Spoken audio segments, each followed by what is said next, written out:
कि आप सभी को पता है हम देख रहे हैं एनसीईआरटी बुक कक्षा 9th और उसमें भी प्रश्नावली 12.1 और उसका प्रश्न नंबर कितना है 5। इससे पीछे हम प्रश्न 4 तक कर चुके हैं, तो हम देख रहे हैं प्रश्न नंबर 5। तो देखिए प्रश्न नंबर 5 क्या कहता है। प्रश्न नंबर 5 कहता है एक त्रिभुज की भुजाओं का अनुपात 12:17:25 है और उसका जो परिमाप है वह 540 सेंटीमीटर है। इस त्रिभुज का क्षेत्रफल ज्ञात कीजिए। हमसे पूछा है इस त्रिभुज का क्षेत्रफल ज्ञात कीजिए। हालांकि ये प्रश्न पिछले प्रश्न की तरह है, लेकिन जो इसमें विशेष अंतर है वह क्या है, उसमें डायरेक्ट भुजाएं दी थी, लेकिन यहाँ पर क्या दिया है, भुजाओं का अनुपात दिया है। तो सबसे पहले समझ लेते हैं जो भुजाओं का अनुपात होता है यह क्या होता है, किसके लिए प्रदर्शित करता है। तो देखिए मान लीजिए हमारे पास, मैं समझा देता हूँ आपके लिए, जो अनुपात होता है क्या होता है। एक त्रिभुज है ABC, इसकी एक भुजा है 10 और एक भुजा है ये 15। कितनी है 15। तो जो इनका अनुपात होगा, अगर मैं निकालूं, इसे बोल दूं A, इसे बोल दूं B, तो A/B होगा, वो बताइए कितना होगा। अनुपात का मतलब होता है बटे, अनुपात का मतलब होता है बटे। तो A/B निकालूं तो यहाँ से आ जाएगा 10/15। और इसी 10/15 को अगर मैं लिखना चाहूँ तो बताइए इस तरह से लिख सकता हूँ 2 × 5 और 3 × 5। तो यहाँ से 5/5 कैंसिल हो जाएगा, तो यहाँ से बचेगा कितना, 2/3, यानी इसे लिख सकते हैं 2:3। कितना बचा, 2:3। तो अनुपात का मतलब क्या होता है, अनुपात का मतलब होता है भुजाओं में कुछ ना कुछ कॉमन फैक्टर होता है, कुछ ना कुछ कॉमन फैक्टर होता है जो अनुपात करने पर क्या होता है, कट जाता है। जैसे 10/15 में कॉमन फैक्टर था 5, जैसे ही हमने अनुपात किया तो क्या है, कॉमन फैक्टर से कट गया, तो बचा क्या, जो शेष फैक्टर थे वह बचे 2:3। तो इसी तरह से जो हमारी भुजाएं हैं 12:17:25, तो इनमें भी कोई कॉमन फैक्टर रहा होगा, कोई ना कोई कॉमन फैक्टर रहा होगा। तो हम मान लेते हैं, माना यदि त्रिभुज की तीनों भुजाओं का अनुपात 12:17:25 है, तो मुझे बताइए इसकी भुजाएं कितनी होंगी, इसकी भुजाएं कितनी होंगी। जैसे मान लीजिए A दिया होता 2:3, 2:3, तो 2:3 का मतलब यही तो हुआ, इसमें कोई कॉमन फैक्टर रहा था वह कट गया। इसका मतलब ये भी हो सकता था कि कितना दिया होता, 100/150 दिया होता, तब भी कितना आता, 2/3 ही आता। कितना आता, 2:3 ही आता। तो इसका मतलब ये हुआ कुछ ना कुछ कॉमन फैक्टर था, वो कट गया। तो हम मान ले रहे हैं कॉमन फैक्टर था x, मान ले रहे हैं x था, तब यहाँ से जो भुजाएं निकल आएंगी वो कितने निकल आएंगे। यहाँ पे अगर मैं निकालना चाहूँ, वापस 100 पर जाना चाहूँ, तो क्या करना पड़ेगा, हमें क्या करना पड़ेगा, 50 से कितने मल्टीप्लाई करना पड़ेगी, तभी तो पहुंच पाएंगे, क्योंकि इस दोनों में क्या है, 50 कॉमन है। तो इसी तरह से मैं मान ले रहा हूँ इनके बीच में कॉमन फैक्टर है x, तो ये आ जाएगी भुजा A बराबर, एक भुजा निकल आएगी कितनी, 12x सेंटीमीटर। इसी तरह से जो हमारी भुजा है B बराबर निकालना चाहें तो कितनी निकल आएगी, 17 सेंटीमीटर। इसी तरह से जो हमारी तीसरी भुजा है वह कितना निकल आएगी, 25, C बराबर निकल आएगी 25 सेंटीमीटर। कितनी निकल आएगी, 25 सेंटीमीटर। अब देखिए यहाँ पर जो भुजाएं हैं, भुजाओं का कितना है, अनुपात है, कितना है, ये अनुपात है, x भी होगा इनके गुणा में, x सेंटीमीटर, 25x सेंटीमीटर। अब ये क्या है, एग्जैक्ट भुजाएं तो नहीं है, x का कुछ ना कुछ मान होगा, तो हमें ज्ञात करना है x का मान कहाँ से मिले।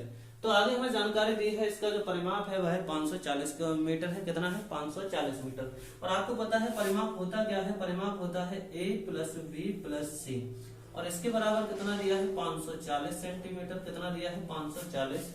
तो यहाँ से आप निकाल सकते हैं, क्या निकाल सकते हैं, A + B, A का मतलब है 12 सेंटीमीटर, 12x, प्लस B का मतलब कितना है, 17x, प्लस C का मतलब कितना है, 25x। और ये बराबर दिया है हमें किसके, ये बराबर किसके दिया है हमें, 540 के। ये पहले से हमें दिया है, किसके बराबर है, 540 सेंटीमीटर के। तो यहाँ से निकालना चाहें तो जोड़ लीजिए, यहाँ से कितना आ जाएगा, 2, 5, 7 और 2 9 हो जाएगा, 9 और 5 कितना, 14 हो जाएगा। तो 14 का कितना, 4 आ जाएगा। यहाँ से हासिल कितना, 1। तो ये 4 और एक 5 हो जाएगा, ये हो जाएगा 54, x बराबर कितना 540। तो ये 54 चला जाएगा बटे में, कहाँ जाएगा बटे में, तो x बराबर निकल आएगा 540 बटा 54। कितना निकल आएगा, x बराबर निकल आएगा 540 बटा 54। तो देखिए कितनी बार चला जाएगा, 10 बार में कैंसिल हो जाएगा। तो जो हमारा x का मान आया वह कितना आ जाएगा 10। x का मान कितना आया 10। तो यहाँ से बताइए जो हमारी भुजा होगी यानी a बराबर होगा भाई कितना होगा 12 इंटू 10 बराबर कितना 120। और भुजा b बराबर होगी कितनी 12 इंटू कितना 17 इंटू 10 बराबर कितनी 170 सेंटीमीटर होगी। इसी तरह से जो हमारी भुजा c है 25 इंटू 10 बराबर कितनी 250 सेंटीमीटर होगी। अब हमें इस त्रिभुज का अगर क्षेत्रफल निकालना है तो हमें ज्ञात क्या क्या होना चाहिए, हमारे पास तीनों भुजाएं हैं, हमें एक चीज और ज्ञात होना चाहिए s का मान यानी अर्ध परिमाप। तो हमें परिमाप टोटल परिमाप दिया है कितना 540, अर्ध का मतलब आधा निकालना है। तो यानी हमें s बराबर निकालना है, तो s बराबर निकल आएगा 540 बटा 2। कितना 540 बटा 2 सेंटीमीटर, क्योंकि ये क्या है टोटल परिमाप है और हमें चाहिए इसका आधा। तो अर्ध परिमाप बराबर आ जाएगा ये कितना, ये करोगे 2 दूनी 4 2 सत्ते 14 सेंटीमीटर, कितना s बराबर 270 सेंटीमीटर। s बराबर कितना आ जाएगा 270 सेंटीमीटर। तो अब हमें कुछ नहीं करना है, हमारे पास तीनों भुजाएं भी पता है, s भी पता है। तो हम साधारणतः त्रिभुज का त्रिभुज का क्षेत्रफल निकाल सकते हैं। कैसे, तो त्रिभुज ABC का जो एरिया या फिर क्षेत्रफल होगा वह बराबर होगा किसके, s minus a s minus b s minus c के। यहाँ पर रख दीजिए s का मान कितना आ जाएगा, s का मान हमारा दिया है 270, कितना दिया है 270, और 270 माइनस a का मतलब कितना है, a का मतलब हमारा आया 120, s माइनस यानी 270 माइनस कितना v का मतलब कितना है 170। इसी तरह से s यानी 270 माइनस c का मतलब कितना है, c का मतलब है हमारा 2 यानी 25 250 सेंटीमीटर। कितना है 250 सेंटीमीटर। तो यहाँ आप अगर घटाएंगे तो ये आएगा कितना, इस 270 को लिख सकते हैं हम कितना 9 इंटू 30, कितना 9 गुणा 30, और यहाँ से बचेगा कितना, यहाँ से बचेगा 270 यानी 0 का 0, 7 में से 2 जाएगा 5, 2 में से 1 जाएगा 1, 150 गुणा यहाँ से कितना बचेगा, यहाँ से बचेगा 0 0 1, कितना बचा 100, और यहाँ से कितना बचेगा, यहाँ से जो हमारा बचेगा 0 2 यानी यहाँ से बचेगा कितना हमारा 20, यहाँ से कितना बचा 20। तो इसे और सरल कर देंगे तो कैसे करेंगे, मैंने एक सरल तरीका आपके लिए बताया है। कौन सा बताया कि आप इनके सबसे पहले संख्याओं को ऐसा बनाइए यानी उन्हें स्क्वायर की फॉर्म में बनाइए। किसकी फॉर्म में, जैसे मान लीजिए अगर कहीं लिखा है m का स्क्वायर तो इसे अंडर रूट हट जाता है स्क्वायर से तो आ जाता है m। तो इस फॉर्म में बनाइए संख्याएं m के अंदर यानी पूरे अंडर रूट के अंदर। तो यहाँ से बताइए ये 9 है, 9 के लिए मैं लिख सकता हूँ 3 का स्क्वायर, कितने का स्क्वायर 3 का स्क्वायर। और जो हमारा 30 है, 30 के लिए मैं क्या लिख सकता हूँ 3 इंटू 10, 3 इंटू 10।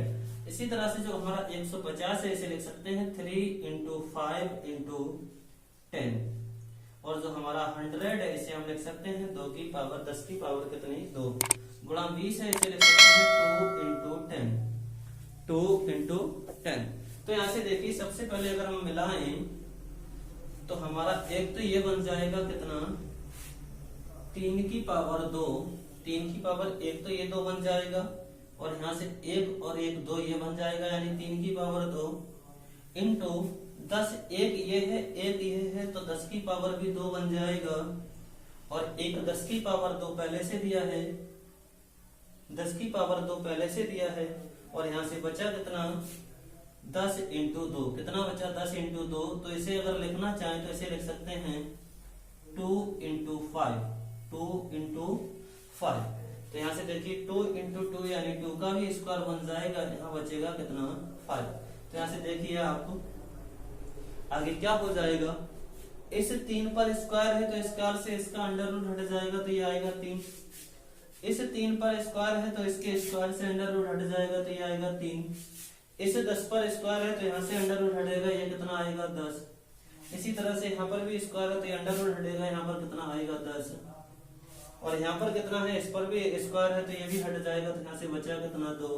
और यहाँ बचा कितना, केवल अंडर रूट में कितना बचेगा, अंडर रूट का 5। तो इसकी आप मल्टीप्लाई कर लेंगे। कैसे करेंगे, पहले करेंगे 10 की 10 से 100 हो जाएगा, 100 की 2 से करेंगे तो 200 हो जाएगा, तो 200 की 3 से करेंगे तो ये 600 हो जाएगा, और 600 की अगर 3 से करोगे तो कितना हो जाएगा 1800। कितना 1800 अंडर रूट 5 सेंटीमीटर स्क्वायर। कितना अंडर रूट 5 सेंटीमीटर स्क्वायर। इतनी बात आपको समझ में आ रही होगी। तो जो हमारा आंसर है वह कितना आ जाएगा 1800 अंडर रूट 5 सेंटीमीटर स्क्वायर। तो दोस्तों अगर आपके लिए वीडियो अच्छी लगी हो, चैनल को सब्सक्राइब कर लें और अपने दोस्तों के साथ शेयर करें, जिससे क्या है और लोग भी हमारे साथ जुड़ सकें। तो चलिए मिलते हैं नेक्स्ट वीडियो में, तब तक के लिए बाय बाय।